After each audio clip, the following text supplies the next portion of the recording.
Hello everybody, and in today's video I'll be teaching you how to add background music to Canva presentation. So let's get started. So the first you will have to do is to go to Canva and log into your account. Once logged in, over here you'll see your presentation. Make sure to click on it.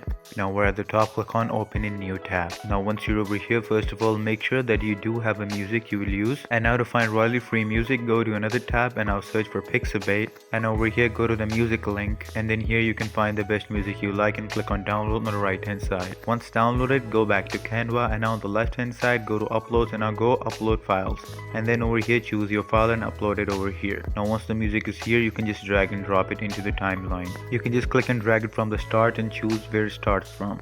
Now you can also right click on it, and now here you'll see an option for volume. Click on it, and then over here you can also customize the volume. And then at the top right hand side you'll see a present option. Click on it and see if it works. And there you go. If you guys found this video helpful, make sure to leave a like and subscribe to our channel. I'll see you all in the next one. Goodbye.